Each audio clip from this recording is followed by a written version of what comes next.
Well, those are the findings of the CNBC TV18 CII CEO poll. To take the conversation forward, we're joined by TV Narendran, the president of CII, and the CEO and managing director of Tata Steel, and Sanjiv Bajaj, president-designate of CII, and the chairman and managing director at Bajaj Finserv.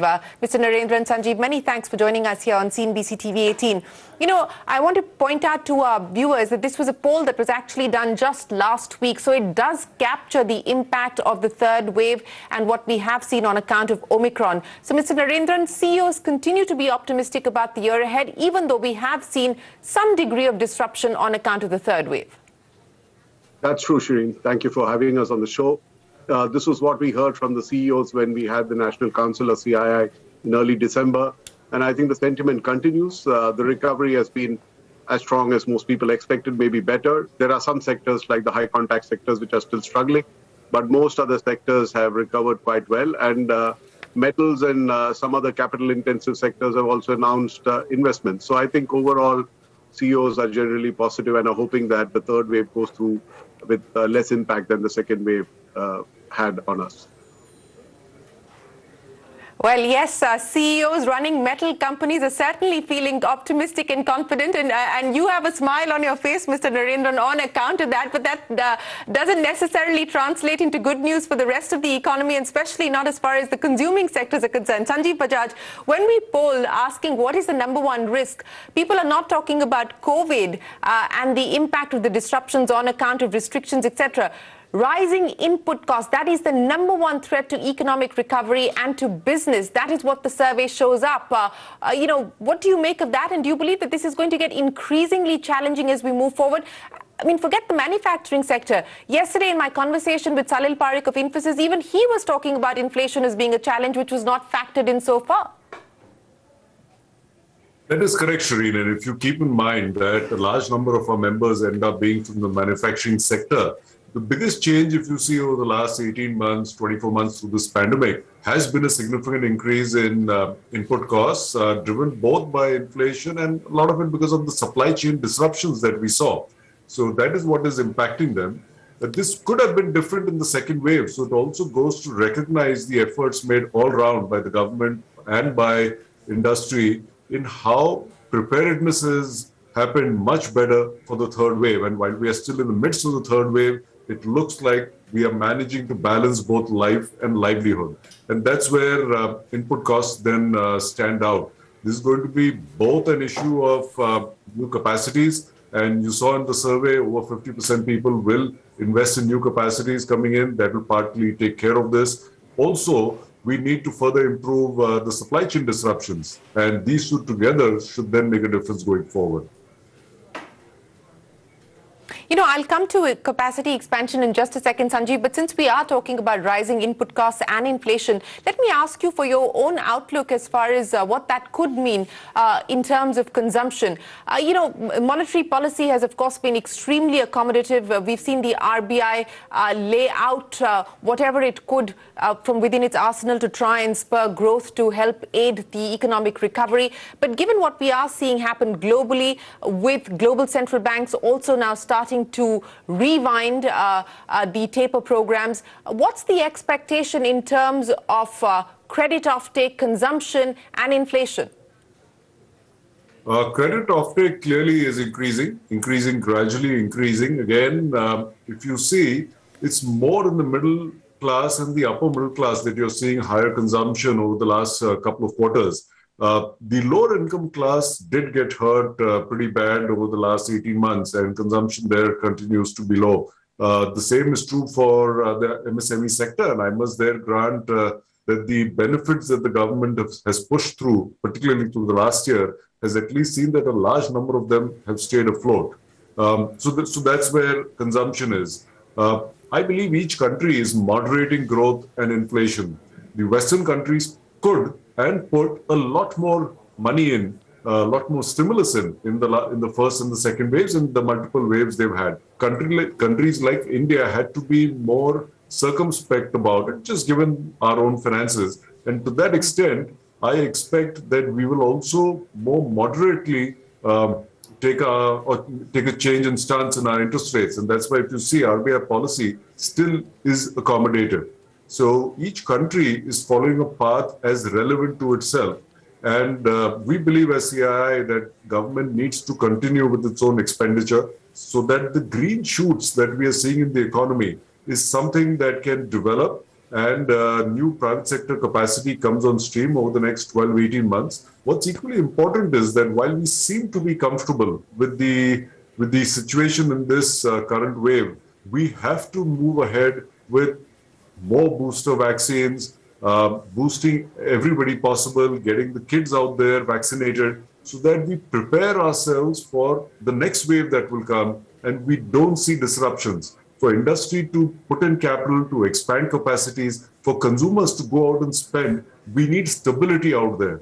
And that's something that's important not only for today, but for the coming year as well. Yes, and stability is certainly the ask of industry when it comes to tax policy as well, and policy predictability in general. But Mr. Narendran, let me pick up on the aspect that Sanjiv was talking about, and that is something that the poll highlights as well. In terms of more government intervention, it is the MSMEs that are seeking more help, that are seeking more relief from the government. Now, as Sanjiv pointed out, the ECLGS scheme did alleviate some of the pain. There is an SBI report which says that it did help in keeping SMEs stay afloat. But the need of the hour is also capital, given the fact that cash flows have been impacted so severely. So what do you believe can be done?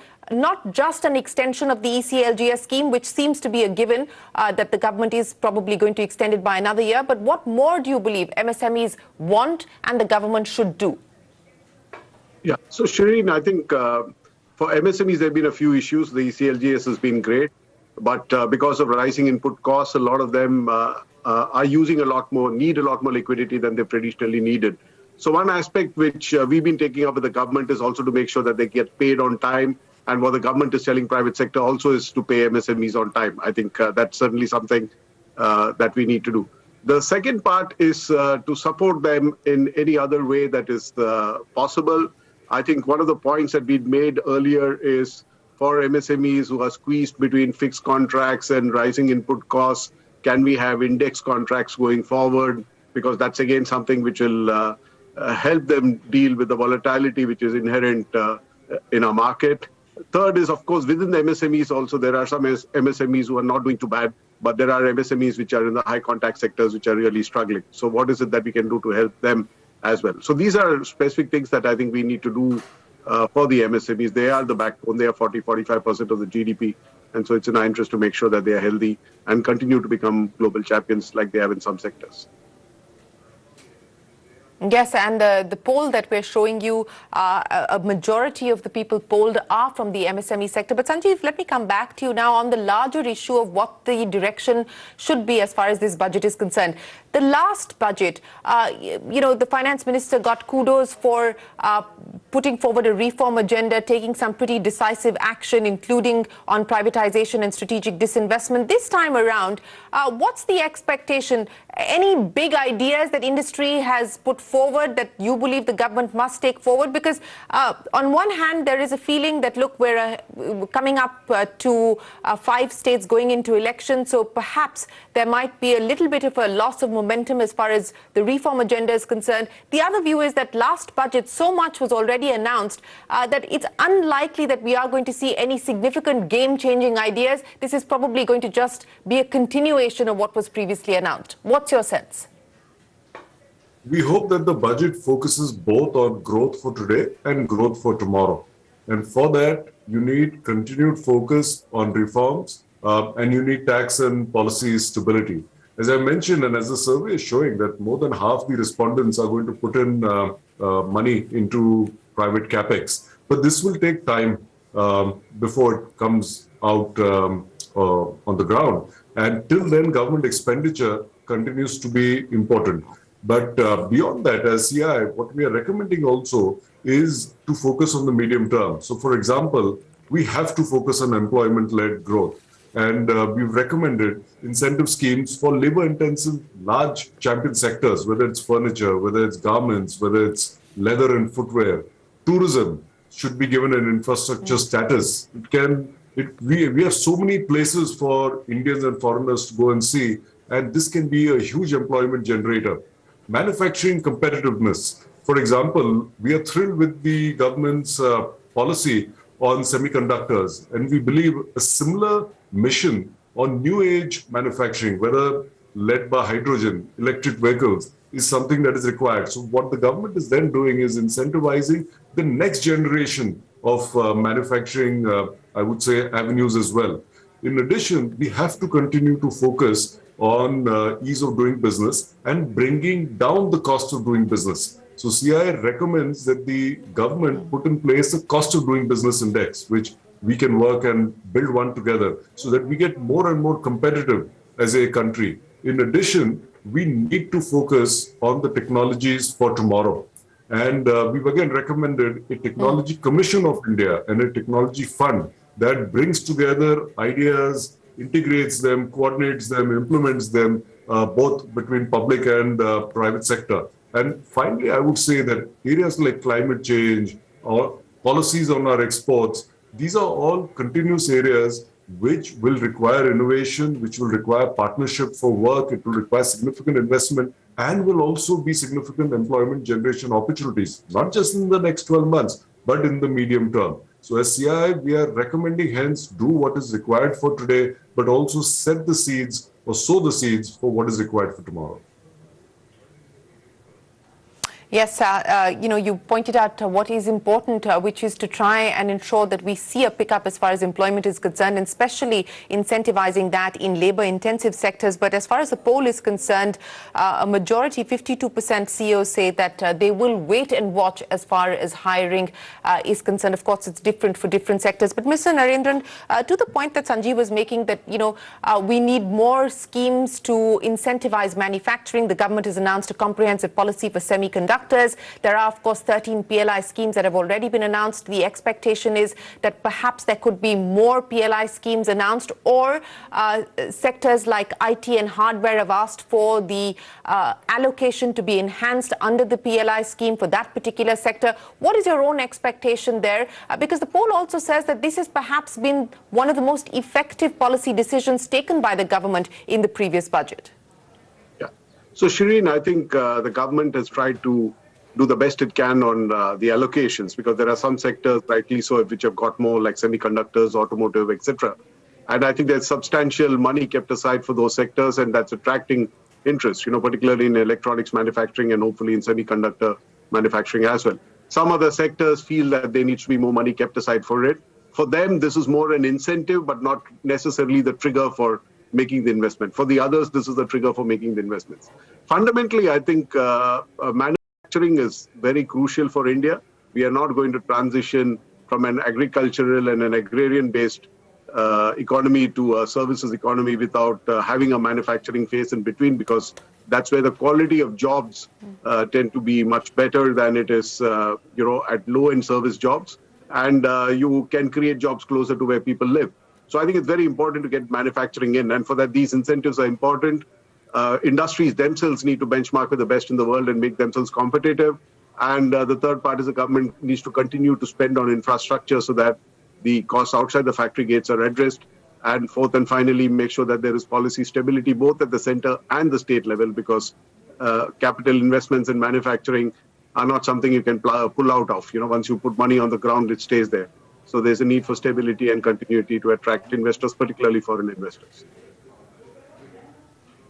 Yes, there certainly is the need for policy predictability, tax stability as well, and better coordination between the centre and the states. In fact, speaking of policy decisions, we don't know if the government will announce something for the electric vehicle space. For instance, we've had a situation where Aditya Thackeray has written to the union government asking that there be a comprehensive policy for electric vehicles and to promote EV technology, in light of the fact of the kinds of Tesla looking at India as a market, but saying the customs duty continued to be far too high. But Sanjiv, we were talking about manufacturing. Let's talk about a sector that has been hurt and hurt quite significantly and continues to be vulnerable on account of all of the restrictions that have been imposed with the third wave. The contact-based sectors, tourism, travel, hospitality, restaurants. What's the recommendation? What's the expectation to try and provide some relief to these sectors?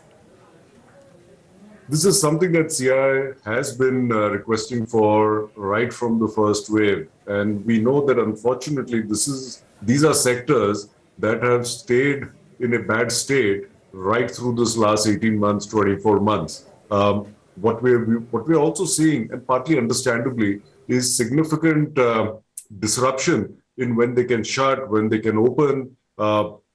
There's migration of people that happens because the staff that they have come from a bunch of states. They go back home because they have no jobs left in the cities. It takes time to get them back.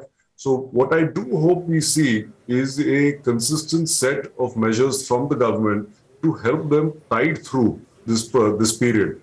I think, unfortunately, at least what I can see in Pune, where I stay in the last 18 months, I see a lot of small restaurant stores have shut down. And I believe some of this action should have come earlier. I can understand that there are a large number of such people, large number of small businesses, so it gets difficult to reach out to them. But we do hope that the government takes this into account. In many ways, other sectors are now coming out of their troubles. This is one sector that still is in trouble, and consistent policy, again, coordinated between the center and the state, and like the government has done for the MSME sector, for this micro business sector, any kind of relief will help. Yeah, Mr. Narendran, what's the sense that you get as far as the rural economy is concerned and rural demand?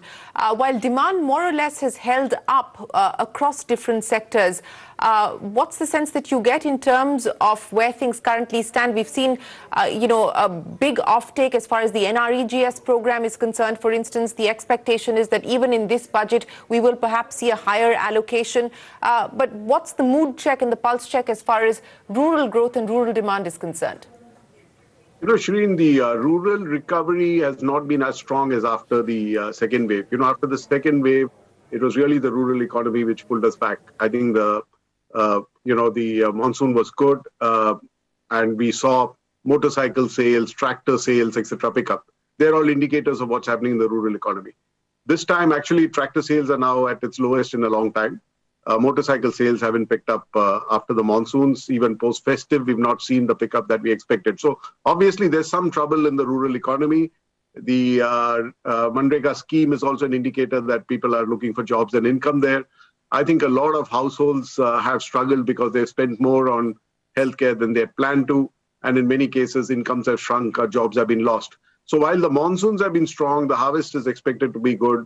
But overall, the recovery in the rural demand has been a bit fragile, which is also reflected in consumption numbers. So there is a concern there. And so that's why I think from CI's point of view, apart from recommending that we continue to make the investments, or rather the government continues to make the investments that it has promised, we also need to take a look at consumption and do whatever possible, either through higher allocation from Manrega schemes or addressing the jobs issue or continuing to spend on infrastructure, because a lot of construction jobs are created when rural infrastructure is built. So we need multiple initiatives to ensure that the fragility in rural consumption or overall consumption does not get worse. Sanjiv, let me ask you about what the expectation then is as far as reforms are concerned, especially when we talk about privatization. The finance minister did talk about privatization, including of public sector banks in the previous budget. Of course, we haven't seen the amendments being moved in Parliament yet. What is the realistic expectation in terms of what the government could do on reforms, including things like the bad bank again announced, DFI again announced, but haven't really seen much forward movement?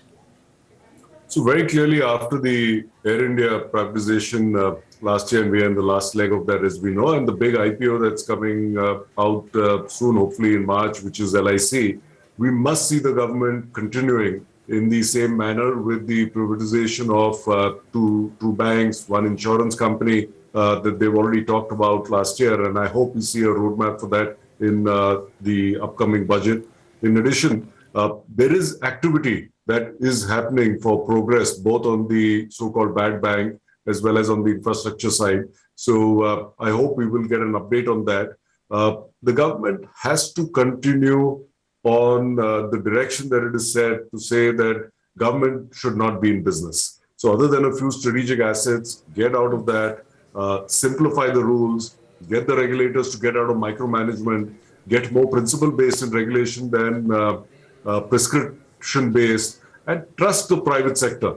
We know from the top down, the trust is there. We need to see that on the ground because there's tremendous opportunity that India provides over the next decade and two, and we have to be singularly focused on that. So no self-goals. Let's focus on whatever the government has already talked about, to be fair to them, in the last budget. But we hope to see more of that, more announcements going forward. We know, of course, the state elections are there, so you may see some amount of announcements in line for the state elections, but we hope that they take the broader perspective as well. What would qualify as a self-goal? Would a higher cess surcharge on the high-income bracket, a wealth tax, which is always rumored around this time, would that qualify as a self-goal, Sanjiv? Very much so. Very much so. We have supported the higher taxes that took place, that were announced a few years ago. We were also very grateful that the government listened to various quarters, including CII on the corporate tax, getting that down to record levels. And CII had made a recommendation, I think as long as 5 years ago, saying bring it all the way down to 17%. We won't ask for any exemptions, and we have not asked for any exemptions since then. So yes, get the tax down, don't go the other way around. And we have to stay consistent with these policies. As Naren mentioned to another point earlier, investments that go in for the long term. We can't be seesawing about with tax, with some of the other import duties, for example. You need consistency because you have an opportunity as a country now to build your manufacturing and service capability for India, for the world, for a very long period of time. We know the changes that has taken place in the world in the last 2 years. India has been given this chance. We have to grab hold of it and move fully aligned between government and business. Well, don't squander this opportunity. Make sure that both the government and the private sector work together in alignment to make good the opportunity that we currently have. TV Narendran, Sanjiv Bajaj, we will of course check in with you on the 1st of February to see whether the poll actually reflects the budget and whether the mood of India Inc. is going to continue to be as buoyant and optimistic once the finance minister finishes reading the speech. But always a pleasure. Thanks very much for joining us here to take us through the highlights of the CNBC TV 18 CII pre-budget survey. We will take a break. There's a lot more coming up. Don't go anywhere. We're back in a moment.